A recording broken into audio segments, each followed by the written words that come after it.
क्या कर रहा था उनके? क्या जो तुम समझ रहे हो नहीं कर रहा हूं बॉस। ये खाली ग्लूकोज पाउडर है। Glucose powder? अच्छा, फिर? और ये देखो, इस ब्रेसलेट पर ये जो निशान है ना, हाँ, ये स्क्रैचेस नहीं है। तो फिर क्या है? एक खास किस्म के निशान है बॉस। पुणे रोज इस पर नशीली दवाई रख करके नशा करता था, और क्योंकि ये दवाई इस पर रोज रखी जाती थी, ये निशान उस दवाई के हैं। खूनी? हाँ, खूनी। क्योंकि वीरेंद्र और किशोर को नशे की आदत नहीं है। पर कैसा ड्रग है ये सालों के? ये कुछ अलग तरीके की ड्रग है बॉस। इसमें जो पेन किलर्स हैं, जो बुखार की दवाइयां, उनके केमिकल्स मिले हुए हैं। लेकिन इसमें एक फर्क है। कैसा फर्क?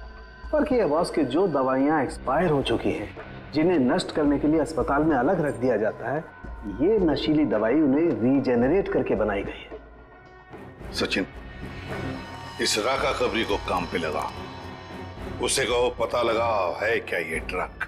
बूम बूम साहब, बूम बूम। बहुत ही सस्ता और अच्छा माल है। लंबे टाइम तक नशा रहता है साहब उसका। जो एक बार लेकर जाता है तो बार बार इसी को मांगता है। और ऐसे ड्रग्स का इस्तेमाल किस तरह के लोग करते हैं? टेंशन तो दुनिया में सभी को है, तो हर तरह के लोग इसे इस्तेमाल करते हैं। लेकिन साहब, सस्ता होने की वजह से एक कॉलेज के लड़के लोग इसको बहुत ज्यादा इस्तेमाल करते हैं। ये ब्रेसलेट देख, अच्छी तरह से देख। देखा है इसे कभी किसी के हाथ पर? कोई आया था तुम्हारे पास ड्रग खरीदने के लिए और कुछ काम के लिए? नहीं साहब, अबुल इसको नहीं पहचानता, अबुल ने नहीं देखा। लेकिन साहब, मैं आपके पैर पकड़ता है, छोड़ दीजिए। अभी से सारा धंधा बंद कर दे अबुल, प्लीज साहब। साहब, तुम जैसे सब लोग यही कहते हैं। तुम लोगों को कहां बिठाना है ना, सब पता है हमें। नहीं साहब प्लीज प्लीज, मैं आपको आपके पैर पकड़ता है साहब। चुप! पैर पकड़ता है? सचिन, एक बात पक्की है, ये जो कुछ भी हुआ है पैसों के लिए ही हुआ है। और जिसने भी किया है ना, वो वीरेंद्र के करीब का है, वीरेंद्र के करीब का। जो कुछ भी हुआ उसका बहुत दुख है हमें। जिसने भी ये किया है ना, उसे हम जल्द से जल्द पकड़ने की कोशिश कर रहे हैं। वैसे आप कहां से रहे थे, किशोर और वीरेंद्र? सर, दोनों हमारे गांव गए थे, सिलवासा। पुश्तैनी हवेली बेची थी हमने, उसी के पैसे लेने गए थे। पुश्तैनी हवेली बेचने के लिए? कितने पैसे? 5 करोड़ रुपए। 5 करोड़ रुपए?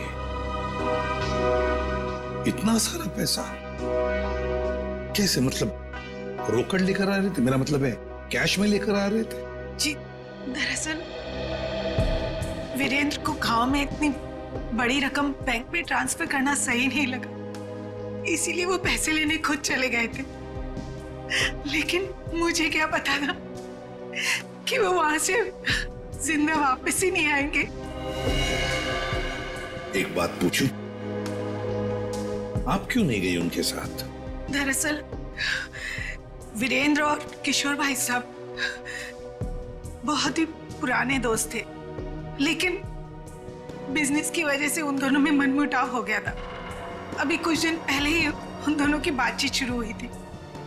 मुझे लगा कि दोनों एक दूसरे के साथ रहेंगे तो उनके गिले शिकवे दूर हो जाएंगे, इसीलिए मैं उनके साथ नहीं गई थी। अच्छा, एक बात बताइए, किशोर और वीरेंद्र, इन दोनों के बीच में दोस्ती टूटने की वजह क्या थी? पैसा। पैसा? दरअसल दोनों दोस्तों ने मिलकर एक कंपनी खोली थी, लेकिन वीरेंद्र ने अपने निजी काम की वजह से बाहर से कंपनी के नाम से पैसा उधार ले लिया था। अच्छा। और टाइम पर पैसा ना चुकाने की वजह से कंपनी का नाम खराब होने लगा था। और जब ये बात किशोर भाई साहब को पता चली तो उन्हें बहुत ही गुस्सा आया और दोनों में कहासुनी हो गई। आपको ऐसे नहीं लगता कि शायद शायद किशोर का हाथ हो इसमें। आइए साहब, आइए। मालिक इस कमरे में। ठीक है, थैंक यू।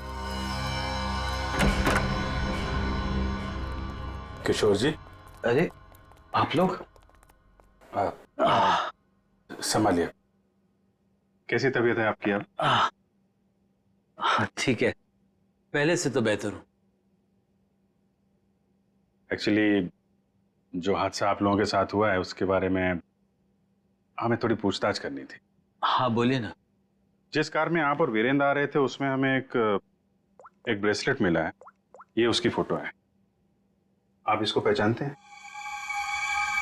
नहीं, इसके बारे में मुझे कुछ नहीं पता। ठीक है, ये बताइए कि उस दिन हुआ क्या था? भाई, हुआ ये कि हम लोग वीरेंद्र के 5 करोड़ रुपए सिलवासा से लेकर मुंबई आ रहे थे। जब हम लोग बंबई के पास आए तो अरे, ये कौन पड़ा है रास्ते में? लगता है कोई घायल पड़ा हुआ है। देखो एक काम करो, ये पैसे संभालो, मैं देखता हूँ उसको। जी। लगता है कोई गाड़ी मारकर चली गई उसको। अरे ये क्या हुआ? सुनो, क्या हुआ? अरे सुनो, होश में आओ। उसके बाद मैं बेहोश हो गया और उसके बाद मुझे कुछ याद नहीं। आप लोग पैसे लेके आने वाले हैं, ये बात आप दोनों के अलावा और किस किस को पता थी? वीरेंद्र की वाइफ रीमा, बस, और किसी? कोई और किसी को जानकारी थी? याद कीजिए, जब आप लोग बात कर रहे हो तो शायद उस समय कोई आया गया हो। बीच में मेरा नौकर गनू चाय लेकर आया था।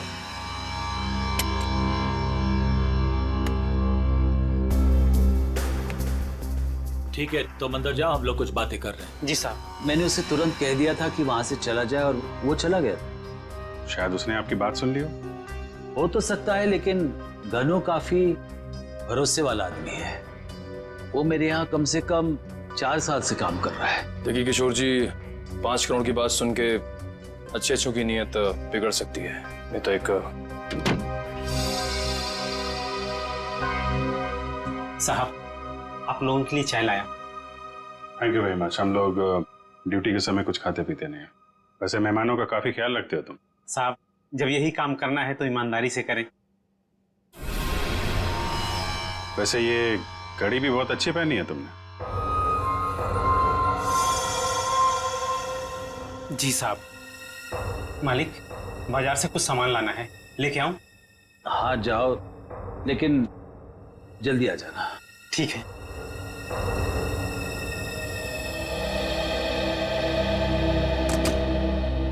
मतलब कोई और आया गया नहीं जब आप ये बात कर रहे थे पैसों की? नहीं, ऐसा तो, एक सेकंड, मुझे याद आ रहा है, उस वक्त वहां रीना का भाई करण आया था। करण?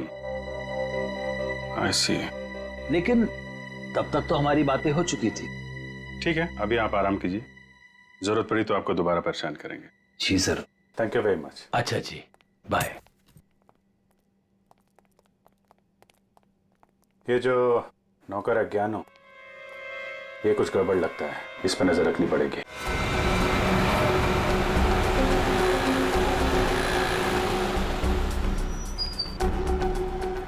भाई साहब, मोबाइल दिखाना। बोलिए सर। अच्छा हो महंगा हो। ये कितने का है? ये आ गया 45,000 का। अच्छा अच्छा, ठीक है ठीक है।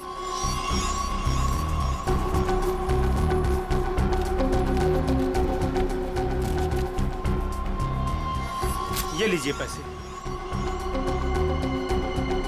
Hello hello. हाँ, अच्छा सर, आप लोग यहाँ? महंगी घड़ी, महंगा फोन है, कहाँ से लेके आया? बताता हूँ सर, बताता हूँ। उस दिन मैंने रौनक बाबा को फोन किया था कि किशोर साहब और वीरेंद्र साहब ढेर सारा पैसा लेने जा रहे हैं। कौन है ये रौनक? है रौनक बाबा किशोर साहब के खानदान की आखिरी निशानी है, उनके पोते हैं। लेकिन घर पे तो दिखाई नहीं दिया ये रौनक, और ना ही किशोर जी ने उसका जिक्र किया। वो हॉस्टल में रहते, वो घर ज्यादा नहीं आते हैं। तुमने ये पैसे वाली बात रौनक को क्यों बताई? रौनक बाबा को पैसे की जरूरत रहती थी। किशोर साहब उतने पैसे नहीं देते थे उनको, और वो जब घर आते थे तो वो उनके लॉकर से पैसे चुराते थे और मैं उनकी मदद करता था और वो मुझे आधे पैसे देते थे। एक बच्चे को सुधारने के बजाय तो उसे बिगाड़ रहा था। जैसे ही उस दिन मैंने पैसे की बात सुनी, मैंने रौनक बाबा को फोन कर दिया। मुझे लगा कि रौनक पैसों की चोरी करेगा और तुझे भी आधा देगा। क्यों? वैसे रौनक इतने सारे पैसों का करता क्या था? मैंने उनसे कभी पूछा नहीं। ये देख, ये देख, ये ब्रेसलेट रौनक का है? नहीं साहब, मुझे नहीं पता। वैसे बहुत दिन से वो घर नहीं आ रहे और मैंने उनके हाथ में देखा नहीं कभी। रौनक ने तुझे फोन करके बताया इस चोरी के बारे में? साहब, मैं 2 दिन से उनको फोन करने की कोशिश कर रहा हूँ, उनका फोन लग नहीं रहा। सर हो ना, रौनक का ही हाथ लगता है इस खून और चोरी में। कहाँ है रौनक का हॉस्टल? बता।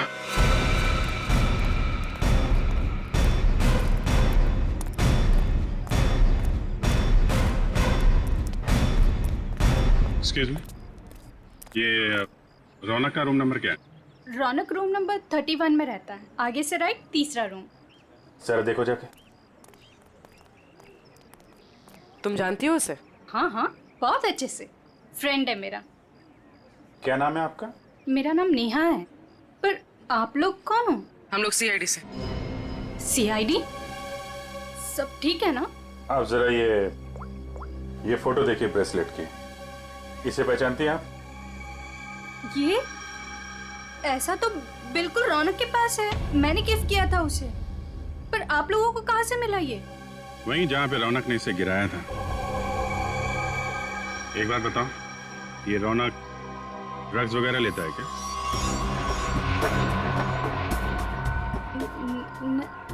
नहीं तो। सच सच बताओ नेहा।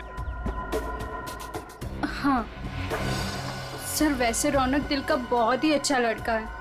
पता नहीं उसे ये बुरी लत कहाँ से लग गई, और उस चक्कर में तो। किस चक्कर में? क्या किया उसने? सर उसने कुछ किया नहीं है सर। एक्चुअली रौनक ने किसी से बहुत सारे पैसे उधार ले रखे हैं। सर मतलब हमारा शक सही निकला, रौनक ने उधार चुकाने के लिए चोरी और खून किया। चोरी? खून? ये सब क्या कह रहे हैं आप लोग? जो तुम सुन रही हो, रौनक ने एक आदमी का खून करके उसके 5 करोड़ लूट लिए। ओह माय गॉड, इसका मतलब उस रात रौनक इन पैसों के बारे में बात कर रहा था। क्या बात कर रहा था? किससे बात कर रहा था? सर एक्चुअली परसों रात एक बहुत ही खतरनाक सा आदमी रौनक से मिलने आया था। प्लीज देखो, प्लीज मुझे अभी माल दे दो प्लीज। अगर 24 घंटे के अंदर मुझे मेरे पैसे नहीं मिले तो तू सीधा ऊपर जाएगा। देखो तुम परेशान क्यों हो रहे हो? मैंने कहा ना तुम्हारे पैसे दे दूंगा, लेकिन अभी के लिए माल दे दो प्लीज। और उसने रौनक को 24 घंटे की मोहलत दी थी पैसे चुकाने के लिए। रौनक ने मुझसे कहा कि उसके पास एक फुल प्रूफ प्लान है।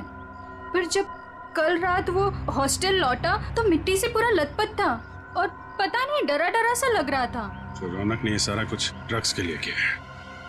सर ये वार्डन राजेश जी का कहना है कि किशोर जी थोड़ी देर पहले यहाँ पे आए थे, अपने पोते रौनक को यहाँ से अपने साथ लेकर चले गए। निखिल, तेरा फोन लगाओ किशोर जी को। क्या बताया? क्यों लेके चले गए? हाँ साहब, पता नहीं क्या बात हुई, किशोर जी बहुत जल्दी में लग रहे थे। सर किशोर जी का फोन नॉट रीचेबल है। सर मतलब ये दादा पोते मिलकर ये खूनी खेल खेल रहे हैं। किशोर जी के घर चलना पड़ेगा।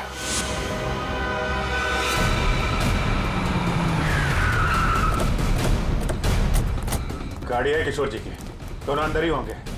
सर यहाँ से भी भागने की तैयारी कर रहे होंगे। दरवाजा खुला है, सावधान रहना।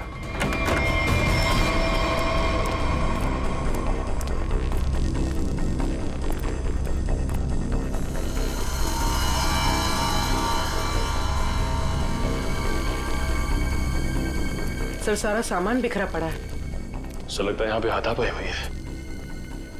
लेकिन ये रौनक और किशोर हैं कहाँ? देखो जरा।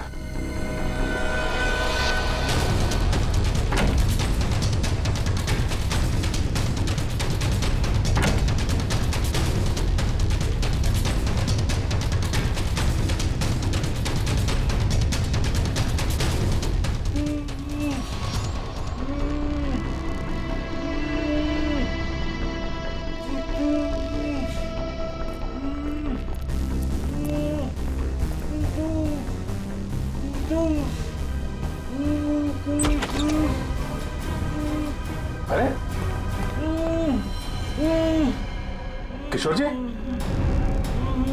एक मिनट, आइए, उठिए, इनको ले चलो, उठिए, उठा, पानी, उठिए, उठिए, उठिए,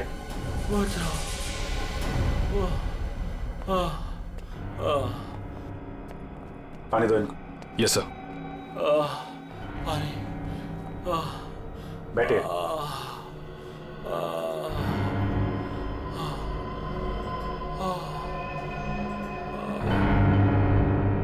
किसने किया ये सब? पता नहीं सर, वो कौन लोग थे। उन्होंने मुझे मार मार कर बेहोश कर दिया और वहां बेसमेंट में फेंक दिया सर। आपका पोता रौनक कहाँ है, जिसने वीरेंद्र का खून किया है? सर,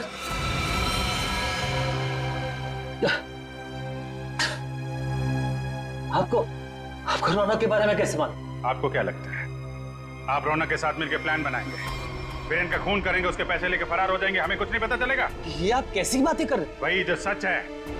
नहीं सर, रौनक ने किसी का खून नहीं किया, वीरेंद्र का खून किसी और ने किया है सर।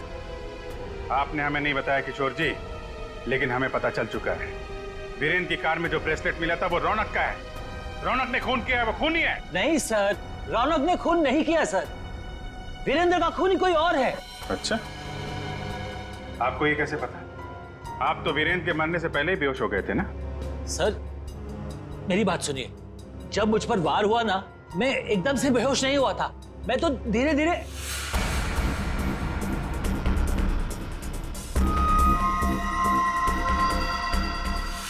गन वीरेंद्र के पास गिर गई और रौनक को पैसे लेकर भाग गया।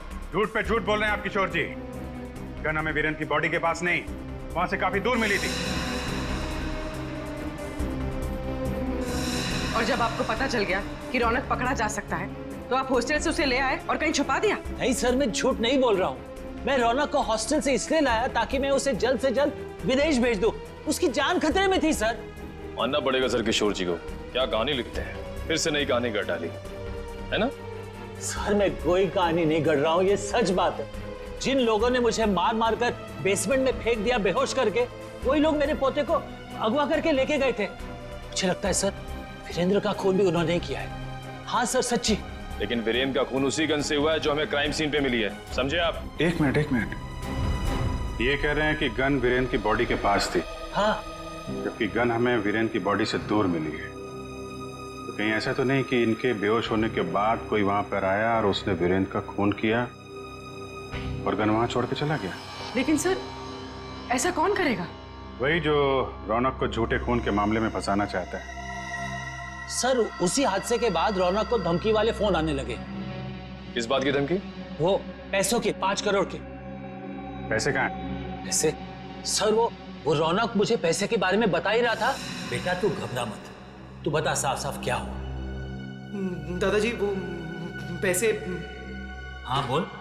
दादाजी बता कहाँ है पैसे? क्या कर रहे हो दादाजी? दादाजी ये लोग क्या कर रहे हैं? छोड़ो। जल्दी बता पैसे कहाँ हैं? मुझे नहीं मालूम पैसे कहाँ हैं, मुझे नहीं पता। तू ऐसे नहीं मानेगा। दादाजी दादाजी ये लोग क्या कर रहे हैं? छोड़ो, इससे पता लगा लेंगे। दादाजी ये रौनक का सारा सामान कहाँ है? रौनक का सामान उसके हॉस्टल के रूम में।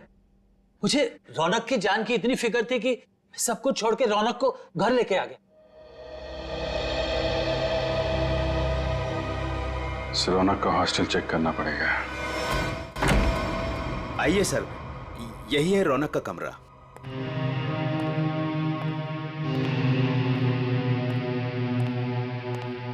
चेक करो पूरा कमरा। सर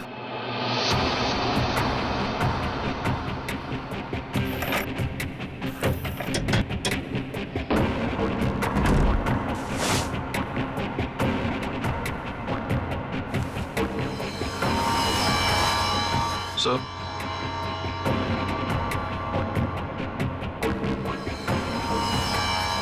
सर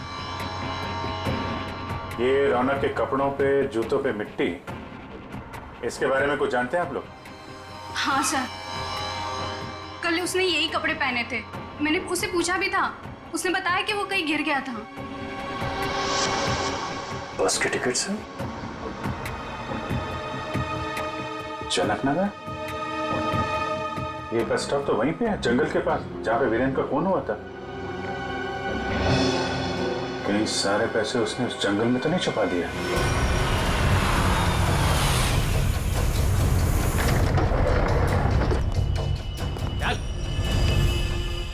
चल बात, चल आगे चल। थोड़ा सा पता किधर है? थोड़ा सा बुम बुम दे दो वरना मैं मर जाऊंगा। चल उधर, पता किधर है? मैं बताता हूँ, लेकिन पहले थोड़ा सा माल दे दो ना प्लीज, वरना मैं मर जाऊंगा। होशियारी बनकर जितना बोला उतना कर। पहले पैसे निकाल, उसके बाद माल मिलेगा। हाँ तुम्हें पैसे मिल जाएंगे, प्लीज थोड़ा सा माल दे दो प्लीज। अबे एक बार बोला तो समझ में नहीं आता है क्या? जब तक पैसे नहीं देता है ना, तब तक पैकेट को छूने भी नहीं दूंगा। अब जल्दी से बता पैसे किधर है, वरना ये पैकेट तुझे कभी नहीं मिलेगा और तू ऐसे तड़प तड़प के मर जाएगा। नहीं उस तरफ। उधर है? हाँ उस तरफ। चल फिर, चल जल्दी।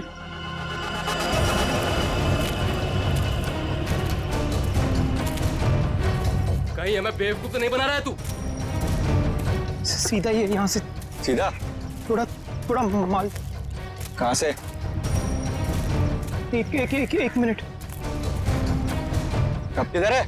मैं वो यहाँ से सीधा ही है, सीधा है। चल सीधा। तो थोड़ा दे दो ना प्लीज, प्लीज तो थोड़ा दे दो वरना मर जाऊंगा मैं। और कहाँ जाना है? बता जल्दी। वो रहा निशान। बेवकूफ तो नहीं बना रहा हम लोग को? नहीं ये खड्डा है। चल ये खड्डा है, यहाँ पे मैंने बैग दफना है। प्लीज मुझे थोड़ा सा माल बंद कर, पहले बैग निकाल। थोड़ा सा माल दे दो ना, यहाँ तक तो ले। को समझ के रखा है क्या? पहले पैसे निकाल, बाद में माल मिलेगा। चल जल्दी कर। ठीक है चल निकाल। तो मैं जल्दी कर। चल जल्दी कर। थोड़ा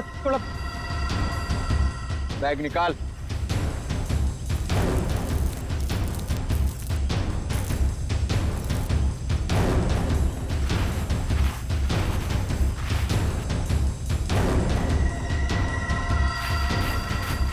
तू ऐसे नहीं मानेगा।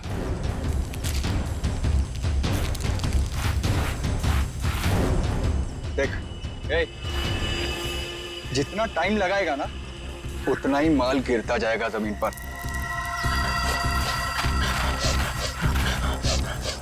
चल जल्दी कर।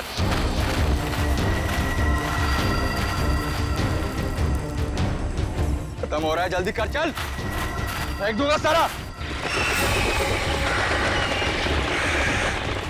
लगता है हमारे अलावा कोई और भी आया है इस जंगल में। तू कर जल्दी करते रहे। जल्दी कर।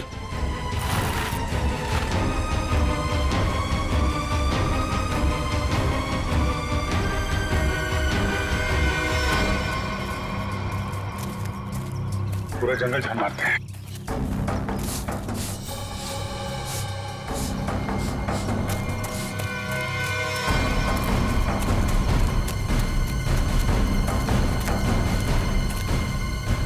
वो देखो,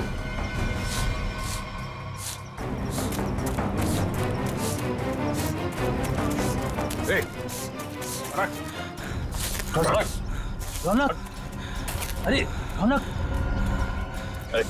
रौनक बेटा, क्या हाल बना रखा है? संभालो अपने आप को। रौनक, कौन है इन सबके पीछे? हैं?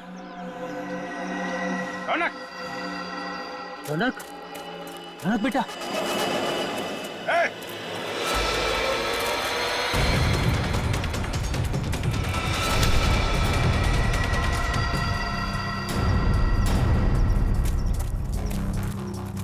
कौन है तू? हैं?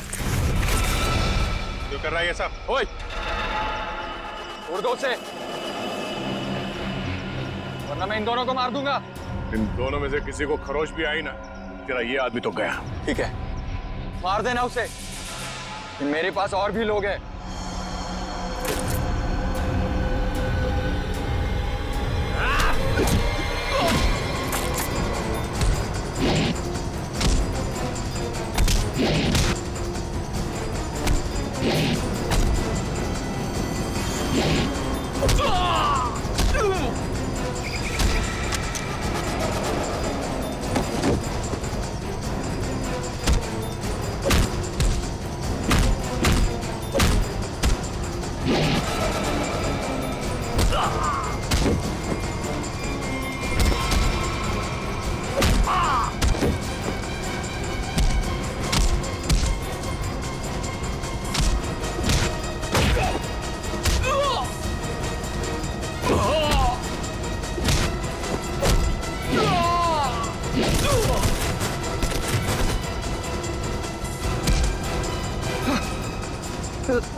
घूंघट निकाल, चल।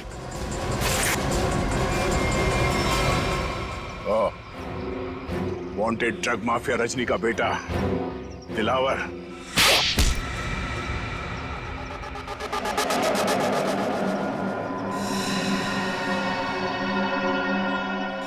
क्यों किया तूने ये सब? बता दो, मुझे पता चल गया था कि वीरेंद्र अपनी पुश्तैनी हवेली बेचने वाला है सर। तभी मैंने पैसे लूटने की प्लानिंग कर ली थी सर। इसीलिए सर वो मैं रीना को घर में उल्लू बनाता रहा सर, उसका भाई बनकर। और वीरेंद्र के पीछे मैंने अपने लोग लगा लिए थे, वो मुझे पल पल की जानकारी दे रहे थे सर। तो तुम्हें पता चल गया था कि वीरेंद्र पैसे लेके जा रहा है? हाँ सर, वो प्रॉपर्टी खरीदने वाले के चचेरे भाई को मैंने खरीद लिया था सर, वो उसी ने मुझे ये खबर दी सर। और तुमसे पहले रौनक वहां पर पहुंच गया और वीरेंद्र से पैसे का बैग छीन कर भाग गया वहां से। सर मैं जब वहां पहुंचा तो मैंने देखा कि वीरेंद्र रोड पे पड़ा हुआ था और उसे होश आ रहा था। अरे मैं तो ठीक हूँ, मैं बच गया, मैं बच गया। लेकिन अब नहीं बचोगे। उसने मुझे पहचान लिया था सर, इसलिए मैंने मजबूरी में सर मजबूरी में उसे मारना पड़ा सर। मैं मारना नहीं चाहता था सर, मजबूरी में मारना पड़ा सर। तुमने वीरेंद्र के पास पड़ी रौनक की गन से वीरेंद्र को गोली मार दी और उसके बाद गन दूर फेंक कर निकल गए ताकि वीरेंद्र का खून का इल्जाम रौनक पे आ जाए। हाँ सर, वो मैंने बाद में सोचा कि मैं रौनक को डरा धमका के उससे पैसे छीन लूंगा सर, पर मुझे नहीं पता था ये सब हो जाएगा सर। पैसों के लिए तुमने ये सब किया, पर मिला क्या? किस्मत खराब थी तुम्हारी कि हम लोग बीच में आ गए। नहीं सर, मेरी तकदीर खराब नहीं हो सकती, मेरी तकदीर खराब नहीं हो सकती सर। जब तक मेरी माँ आपकी गिरफ्त में नहीं है ना, मेरी तकदीर खराब नहीं हो सकती। तुम्हें पकड़ लिया ना, माँ भी पकड़ी जाएगी। बहुत याद आ रही है तुम्हें माँ की। बहुत जल्द माँ बेटे का मिलन जेल की सलाखों के पीछे होगा। भाई साहब, मैं तो बस यही चाहती हूँ कि आप दोनों अपने बीच के सारे मनमुटाव भूलकर पहले की तरह अच्छे दोस्त बन जाएं। नहीं भाभी, ऐसा नहीं हो सकता। इसने जो मेरे साथ किया है ना, मैं इसे कभी माफ नहीं करूंगा। किशोर, मुझे मालूम था, इसीलिए मैं माफी मांगने तेरे घर आया। मुझे पता था कि तू आसानी से माफ नहीं करेगा, इसीलिए मैं मेरे साथ रीना को भी लेके आया हूँ। मेरा नहीं तो कम से कम इसका तो मान रख ले। हाँ भाई साहब, 5 साल हो गए आप दोनों के बीच की इस दूरी को। अरे जो दोस्त एक दूसरे को देखे बिना रह नहीं सकते थे, आज वो एक दूसरे को देखना तक पसंद नहीं करते। प्लीज भाई साहब, मान जाइए ना। अरे भाभी, ये वीरेंद्र ने जो मेरे साथ किया है ना, मैं इसे। भाई साहब, भाभी मानते हैं ना आप मुझे, तो प्लीज मेरी बात मान लीजिए। कल ये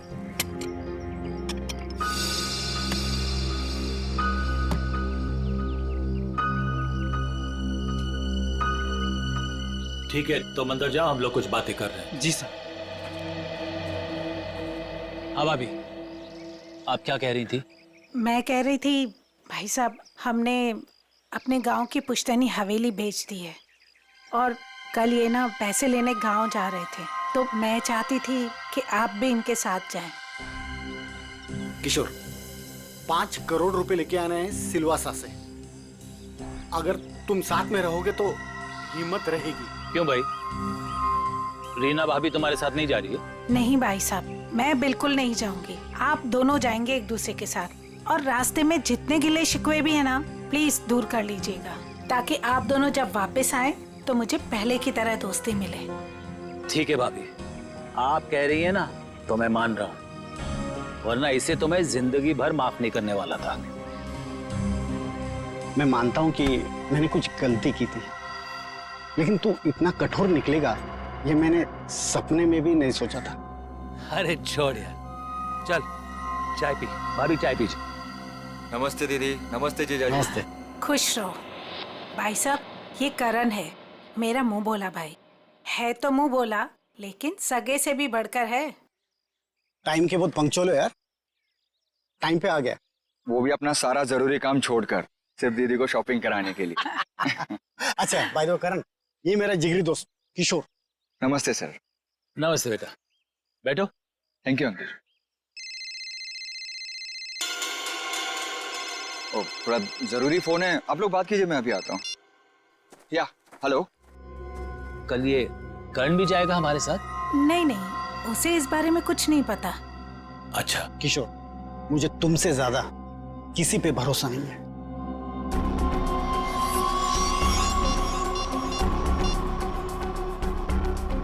हेलो, मालिक कल 5 करोड़ रुपया लेने के लिए बीरेन जी के साथ उनके गांव सिलवासा जा रहे हैं।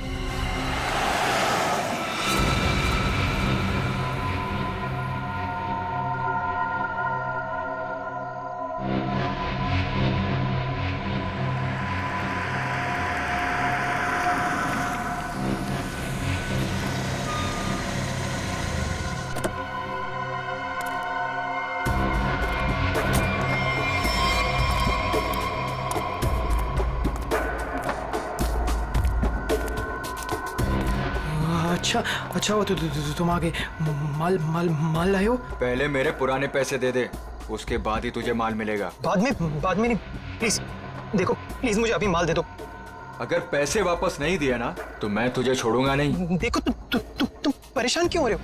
मैंने कहा ना तुम्हारे पैसे दे दूंगा, लेकिन अभी के लिए माल दे दो प्लीज। ओए, परेशान मैं नहीं, तेरे घर वाले होंगे। अगर मुझे 24 घंटे के अंदर पूरे के पूरे पैसे नहीं मिले, मैंने कहा ना 24 घंटे के अंदर तुम्हें पैसे दे दूंगा, लेकिन प्लीज इस वक्त मुझे बहुत जरूरत है बूम बूम की, प्लीज माल दे दो। पैसे 24 घंटे के बाद तो माल भी 24 घंटे के बाद। देखो प्लीज ऐसा मत करो, प्लीज मुझे माल दे दो, प्लीज मैं पैसे दे दूंगा। मैंने कहा ना मैं दे दूंगा। सुनो प्लीज माल दे दो। मैंने कहा ना मैं तुम्हारे पैसे दे दूंगा, मैं वादा करता हूँ मैं दे दूंगा पैसे। प्लीज माल दे दो वरना मैं मर जाऊंगा।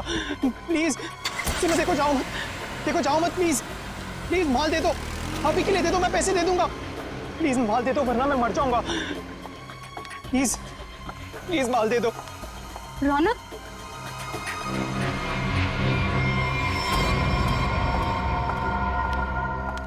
ये क्या हालत बना रखी है तुमने? ये सब छोड़ क्यों नहीं देते हो रौनक? तुम यहाँ क्या कर रही हो?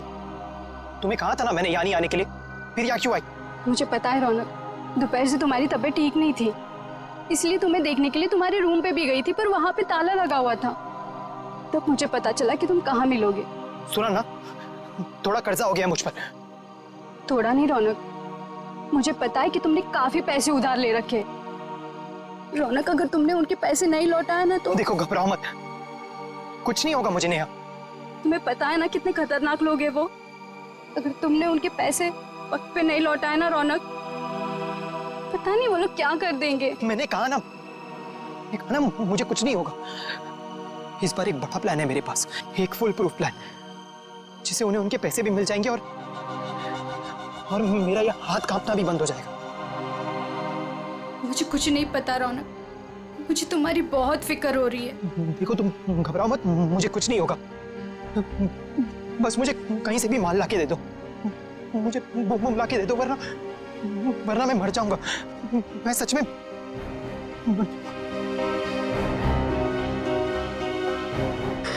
रौनक,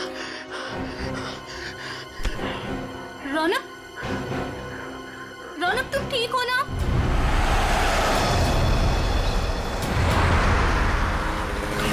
किशोर, तूने मुझे माफ तो कर दिया ना भाई? यार तू भी कमाल का आदमी है, 50 बार मेरे से बोल चुका है, थकता नहीं है क्या?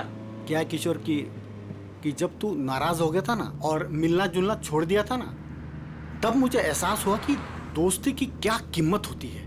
और किशोर, अब ये दोस्ती मैं खोना नहीं चाहता हूँ। एक बात बताऊं, एक रास्ता है ये दोस्ती को और मजबूत बनाने का। कौन सा? ये जो 5 करोड़ रुपए है ना, ये मैं ले लेता हूँ। क्या? अरे तू नहीं देगा तो भी मैं ले लूंगा, जबरदस्ती। किशोर, ये पैसे देकर तेरी नीयत बदल गई?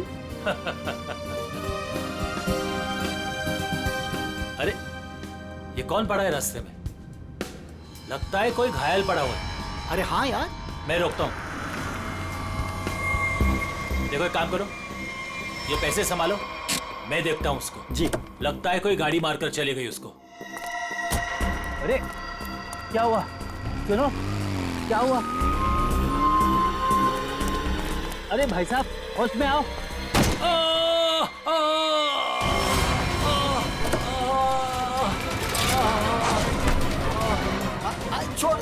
छोड़ मुझे, बचाओ, छोड़, चोर, बचाओ, बचाओ।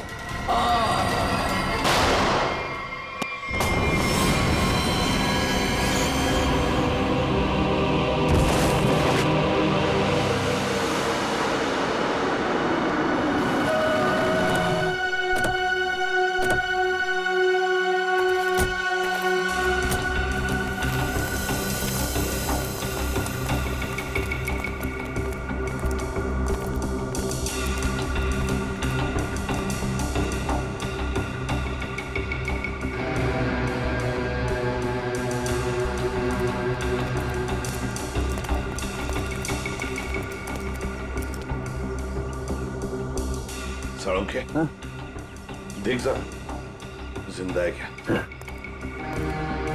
सर, इसका नाम किशोर है सर। गहरी चोट लगी, इसमें बेहोश हो गई, तुरंत हॉस्पिटल भिजवाना पड़ेगा। फ्रेडी, मैं एम्बुलेंस को फोन करता हूँ सर। हाँ जल्दी।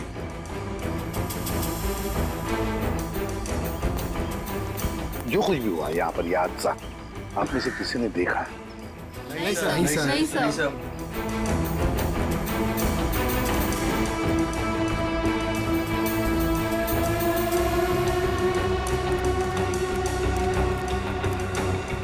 बॉस, पॉइंट ब्लैंक रेंज से गोली मारी गई।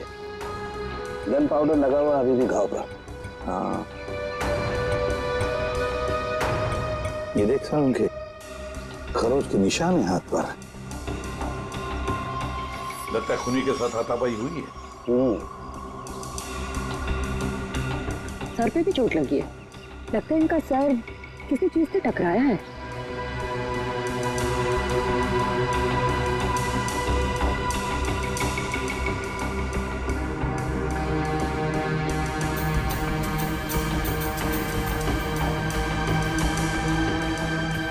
शायद यहाँ पे टकराया है इसका सिर।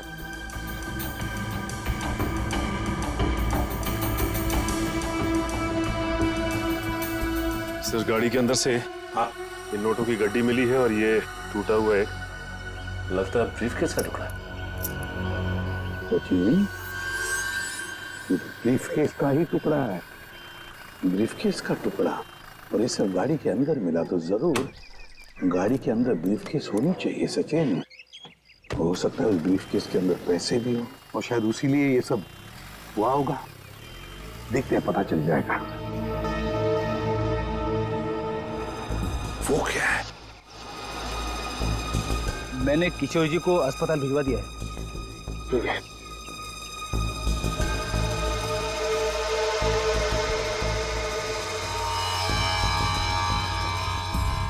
ब्रेसलेट, इस पर नाम वाम का कुछ भी नहीं है इस पर। साळुंखे, जरा देख तो, कुछ पता चलता है क्या इस ब्रेसलेट से?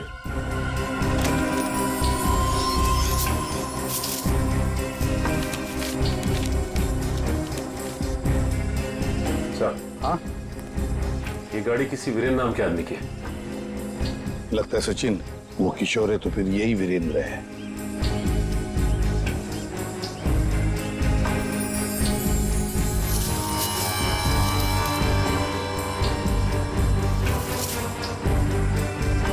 गन?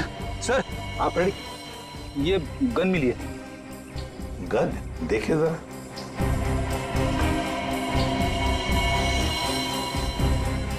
दे दो तारिका को। तारिका। बॉस, इस ब्रेसलेट पे एक किस्म का केमिकल है। अब वो कौन सा केमिकल है ये लैब में ले जाकर पता चलेगा। ठीक है।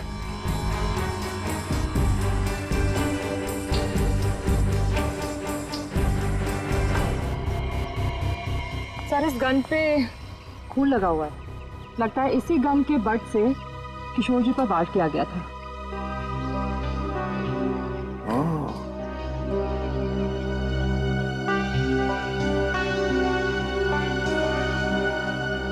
गाड़ी, दो लोग, किशोर और वीरेंद्र। वीरेंद्र की लाश। क्या हुआ होगा यहां पर, देखते हैं।